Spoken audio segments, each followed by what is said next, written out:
چلن سے ملانا ہوگا، اپنے کھانا پینا اور دسترخوان کو نبی کی سنت سے لے کر کے چلنا ہوگا، ہماری زندگی سنورے گی، ہماری زندگی بنے گی، ہماری زندگی کے اندر خوشگوار موسم ہوگا۔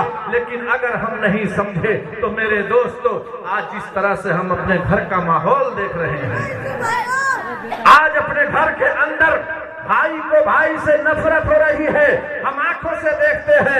تاریخ کے پنوں پہ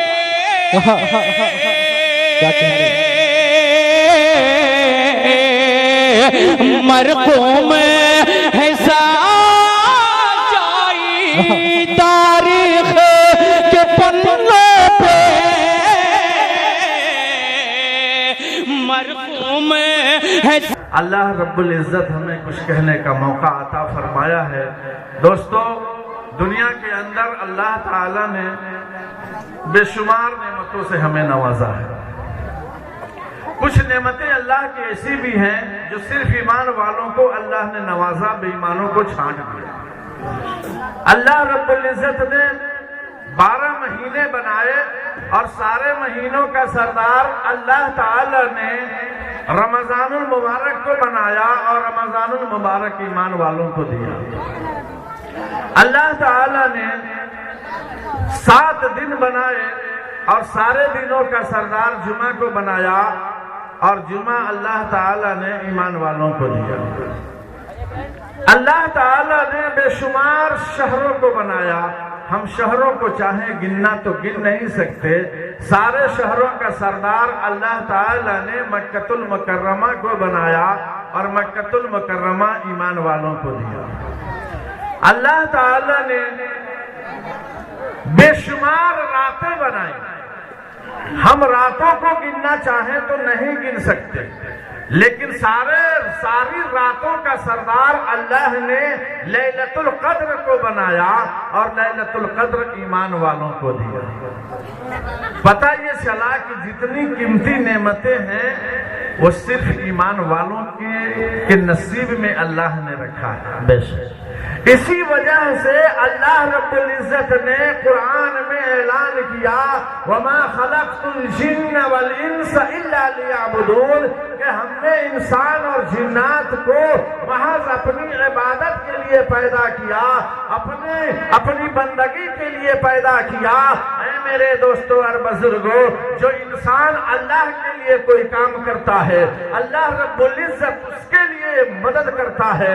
جب انسان اللہ کے سامنے گھٹنا ٹیکتا ہے تو اللہ تعالی خوش ہوتا ہے کہ میرا بندہ میرے ڈر سے میرے سامنے رکوع کر رہا ہے، جھک رہا ہے، سجدہ کر رہا ہے، ماتھا ٹیک رہا ہے، مسجد کو آباد کر رہا ہے، مدارس میں اپنے بچوں کی تعلیم سے آراستہ کر رہا ہے، اور عیدگاہ کے اندر، قبرستان کے اندر یا جہاں جہاں اس کی ضرورت پڑتی ہے وہاں اپنا قدم بڑھاتا ہے۔ یہ اللہ رب العزت خوشی کا موقع دیتا ہے جس سے انسان کچھ کرتا ہے۔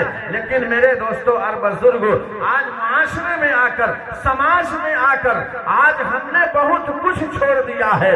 ہم نے قرآن کو چھوڑا ہے، ہم نے حدیث کو چھوڑا ہے، ہم نے دوستو احباب کو چھوڑا ہے، ہم نے بھائی کے پیار کو چھوڑا ہے، ہم نے ماں باپ سے نفرت کرنا سیکھ لیا، ہم نے بھائی سے بغاوت کرنا سیکھ لیا، ہم نے کسی کی کھیت کو ہڑپنا سیکھ لیا، ہم نے کسی کے آر کو باندھ لینا سیکھ لیا، ہم نے قرآن کی رسی کو چھوڑ دیا۔ میرے دوستو اور بزرگوں، جب ہم نے دنیا کے کام کو کرنا شروع کیا ہے، آخرت کی زندگی ہماری کمزور ہوتی نظر آ رہی ہے۔ لیکن اللہ رب العزت نے 1,24,000 انبیاء کو دنیا میں مبعوث فرمایا اور 1,24,000 نبیوں نے جو کارنامہ انجام دیا وہ تاریخ فراموش کے لائق نہیں ہے۔ یاد رکھیے، آدم علیہ السلام سے لے کر جناب محمد محمد رسول اللہ صلی اللہ علیہ وسلم تک جتنے انبیاء تشریف لائے اللہ رب العزت نے سارے نبیوں کو پڑھایا، سارے نبیوں کو سکھایا، سارے نبیوں کو علم سے آراستہ کیا۔ آج ہمارے بچے 10 سال 15 سال کے ہو جاتے ہیں، انہیں پڑھانے پر غور نہیں، اچھے ماحول میں ڈالنے پر دھیان نہیں۔ ہمارا بچہ بگڑ رہا ہے، ہمارا بچہ شراب خوری میں جا رہا ہے، ہمارا بچہ جوا کھیل رہا ہے۔ آج گاؤں میں نظر اٹھا کر دیکھو، ہمارا بچہ آج گانجا پی کر زندگی گزار رہا ہے۔ آخر ایسا کیوں؟ ہمارا محلہ گندا ہو گیا، ہمارا سماج بکھر گیا۔ آج چھوٹا سا چھوٹا بچہ گلی اور کوچوں میں جا کر وہ گجیڑی بن کر زندگی گزار رہا ہے، شراب پی کر کے زندگی گزار رہا ہے۔ آخر اس کی تربیت کون دے سکتا ہے؟ اگر ہمارے ماں باپ پڑھے لکھے ہوتے، ہمارے باپ قرآن اور حدیث کو جانے ہوتے تو اپنے بچے کو اپنی تربیت اپنے ماحول میں رکھے ہوتے۔ ہماری ماں اور بہنوں کا حال دیکھو، آج ہمارے معاشرے میں ہماری ماں اور بہنوں کی چلن کا حال کیا ہو گیا، ہماری ماں اور بہنوں کے پردہ کا کیا حال ہو گیا، ہماری ماں اور بہنوں کا جو اکرام اور اعزاز تھا مہمانوں کے آنے کے بعد وہ اعزاز اور اکرام ختم ہوتا چلا گیا۔ بڑا سے بڑا مرد کیوں نہ ہو، بڑا سے بڑا شوہر کیوں نہ ہو، کوئی افسر یا کوئی بڑا علامہ کیوں نہ ہو، اگر ہماری ماں اور بہنیں خدمت گزار نہیں بنتی، ہماری ماں اور بہنیں اگر گھر کو سنوارنے کی کوشش نہیں کرتی، ہماری ماں اور بہنیں اگر مہمان کا استقبال نہیں کرتی، تو میں یہ چیلنج کرتا ہوں کہ کوئی مرد سے کسی مہمان کا استقبال نہیں ہو سکتا ہے۔ آج ہماری ماں اور بہنیں اس سے دور ہوتی نظر آ رہی ہے، لیکن میں پیغام دینا چاہتا ہوں سرکار دو جہاں مدینہ کے تاجدار احمد مصطفیٰ محمد مصطفیٰ صلی اللہ علیہ وسلم کو بھی اللہ نے سب سے پہلے قرآن کا درس دیا، قرآن سکھایا، قرآن اتارا۔ اللہ کے نبی کے پاس یہ پیغام آیا۔ آپ کو بتانا چاہتا ہوں جب سارے انبیاء نے تعلیم حاصل کی، کیا اس سے ہمارے معاشرے میں یہ سمجھ میں نہیں آتا کہ تعلیم کے بغیر کوئی کام ادھورا رہتا ہے؟ اگر تعلیم آ جاتی ہے انسان حلال اور حرام کی پہچان کرتا ہے، اگر تعلیم آ جاتی ہے تو انسان اپنی زندگی کو خوشنما بنا سکتا ہے۔ لیکن میرے دوستوں اور بزرگوں، تھوڑی سی تعلیم ہم دے بھی رہے ہیں تو پیسے کی وجہ سے ہم اپنے ماحول کو چینج کرتے ہیں۔ اسکول اور کالج میں اپنے بچوں کا نام لکھوانا اپنا شوق سمجھتے ہیں۔ یہ اگر طریقہ رہا تو یاد رکھیے آج ہمارے گھروں کا حال دیکھیے۔ ایک زمانہ تھا، یاد رکھو اور خوب اپنے دل میں بیٹھا کر رکھو۔ ایک زمانہ تھا جب شادی کا مرحلہ آتا تھا، ایک زمانہ تھا جب نکاح کا منڈل سامنے آتا تھا، ایک زمانہ تھا جب منگنی اور شادی کے رسم کو جب ہم لوگ سامنے لایا کرتے تھے تو ہماری ماں اور بہنیں کچھ آواز لگاتی تھی اور وہ گھر کے مردوں سے کہا کرتی تھی کہ سنیے سب سے بہتر یہ ہے کہ آپ وہاں کا ماحول دیکھ لیجئے کہ ہماری شادی جس گھر میں ہونے جا رہی ہے وہ لڑکی آواز لگاتی ہے، اپنی ماں سے کہتی ہے، اپنے باپ سے کہتی ہے کہ اے ابو اے ابو، اے امی اے امی، جہاں میری شادی ہو رہی ہے ذرا اس گھر کے اندرونی حالات کو دیکھ لینا، وہ جہاں میں جانے والی ہوں وہاں کی ساس کا حال سمجھ لینا، وہاں کے گھر کے اندر جو ماحول ہے اس ماحول پر نظر ڈال لینا۔ یہ لڑکی کہہ رہی ہے اپنی ماں سے اور اپنے باپ سے کہ سب کچھ اگر ادھر ہوگا میں سنبھال لوں گی، اگر ساس میری صحیح نہیں ملی میری زندگی عجیب بن کر رہ جائے گی۔ وہ زمانہ تھا جو بیٹی اس بات کو کہتی تھی۔ ایک آج کا زمانہ ہے یہ ساس کہتی ہے کہ لڑکا کا رشتہ لے کر جا رہے ہو، یاد رکھنا ذرا بہو کو اچھا سمجھ لینا، اچھی طرح سے دیکھ لینا، ماحول کو پرکھ لینا۔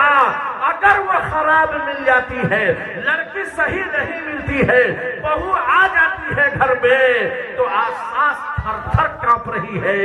اس زمانے میں ساس لیڈر بن کر زندگی گزارتی تھی، اس زمانے میں ساس ڈر ڈر کر ٹھوکریں کھا کھا کر زندگی گزار رہی ہے۔ وہ زمانہ کیا تھا؟ آج کا زمانہ کیا ہے؟ میرے دوستوں اور بزرگوں، اگر اللہ رب العزت نے قرآن اتارا، جبریل امی کے ذریعے بھیجا، رسول اللہ تک یہ پیغام پہنچا، تو اللہ کے نبی صلی اللہ علیہ وسلم نے ساری دنیا والوں کو تو بتایا۔ صحابہ اکرام رضوان اللہ تعالی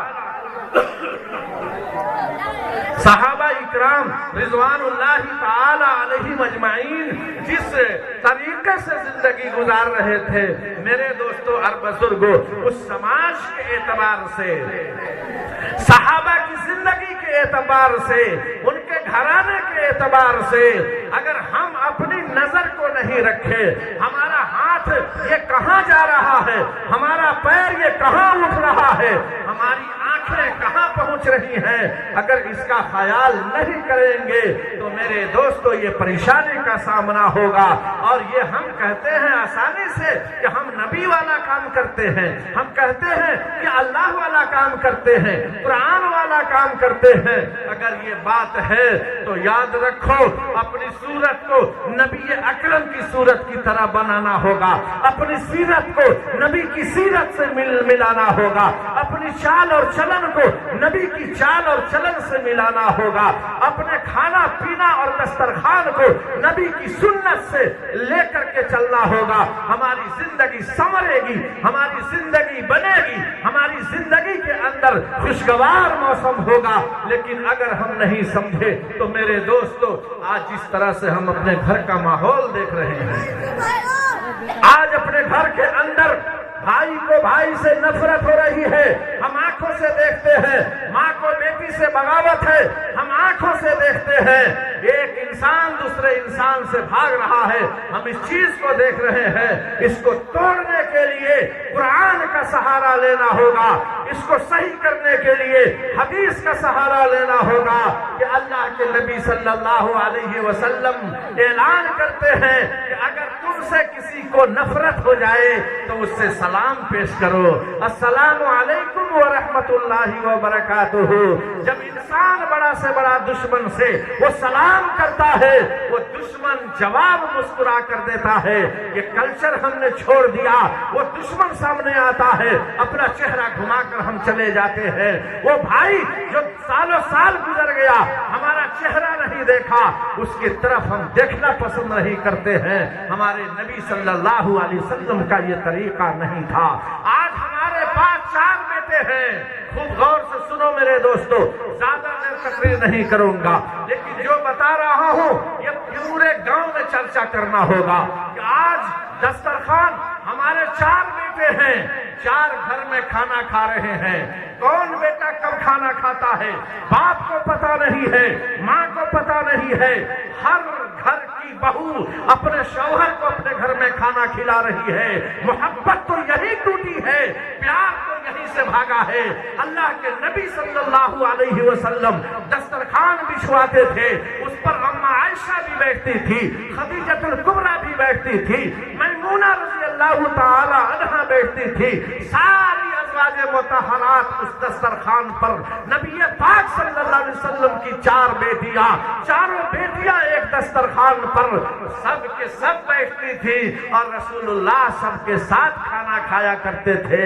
آج 4 گھر ہے، 4 جگہ دسترخوان ہے۔ یہ گھر کا اجڑا ہوا ایک مشن ہے جو آج ہمارے گھر میں یہ دیمک کی طرح چاٹ رہا ہے اور ہمیں یہ سمجھ میں نہیں آ رہا ہے۔ ہم نے سلام کو چھوڑ دیا۔ اللہ کے نبی صلی اللہ علیہ وسلم راستے سے جا رہے ہیں، حضرت سعد رضی اللہ تعالیٰ عنہ کا گھر ملا۔ آقا پہنچتے ہیں، السلام علیکم یا سعد۔ وعلیکم السلام ورحمۃ اللہ وبرکاتہ۔ جواب آہستہ تھا، رسول اللہ کے کان تک آواز نہیں آئی۔ اللہ کے نبی نے زور سے سلام کیا، السلام علیکم یا سعد۔ حضرت سعد نے آہستہ جواب دیا، وعلیکم السلام ورحمۃ اللہ وبرکاتہ۔ اللہ کے نبی نے تیسری بار زور سے سلام کیا، پھر حضرت سعد نے آہستہ جواب دیا۔ اللہ کے نبی نے فرمایا، لگتا ہے سعد گھر پر نہیں ہے، آپ وہاں سے چلنے لگے۔ اے میرے دوستوں اور بزرگوں، اب یہ تاریخ یہاں پر یاد رکھو، حضرت سعد گھر سے نکلے اور دوڑتے دوڑتے گئے، یا رسول اللہ تشریف لائیے۔ سعد تم گھر میں تھے؟ کہا ہاں اللہ کے رسول۔ تو پھر سلام کا جواب کیوں نہیں دیا؟ حضرت سعد رضی اللہ تعالیٰ عنہ نے کہا اے اللہ کے رسول، آپ نے 3 مرتبہ سلام کیا ہے اور میں 3 بار جواب دیا ہوں۔ اللہ کے نبی نے فرمایا زور زور سے جواب کیوں نہیں دیا؟ حضرت سعد رضی اللہ تعالیٰ عنہ نے کہا اے اللہ کے رسول، آپ جب جب سلام کر رہے تھے مجھے سلامتی کی دعا مل رہی تھی، میرا دل کہہ رہا تھا جتنی بار نبی سلام کریں گے حضرت سعد کو اتنی بار سلامتی کی دعا ملتی ہے۔ کیا اس پر ہم نے کبھی ڈسکس کیا؟ کیا ہم نے اس پر غور کیا؟ آج ہمارے گھر میں، اب ذرا یہاں آئیے، ایک آدمی باہر سے اندر گیا، اللہ کے نبی کی یہ سنت دیکھو، آپ ایک دسترخوان پر بیٹھے ہیں، تمام بیویاں بیٹھی ہیں، تمام بیٹیاں بیٹھی ہیں، آپ بھی بیٹھے ہیں، کھانا ساتھ میں کھا رہے ہیں، اللہ کے نبی فرماتے ہیں محبت بڑھتی ہے، پیار بڑھتا ہے، اور ایک آپس میں ایک دوسرے سے سلامتی کی دعا ملتی ہے۔ ہم نے اس کو بھی چھوڑا ہے، جس کی وجہ سے آج گھر میں لوگ کہتے ہیں مولانا صدر عالم ایسا لگتا ہے میرے گھر میں آپ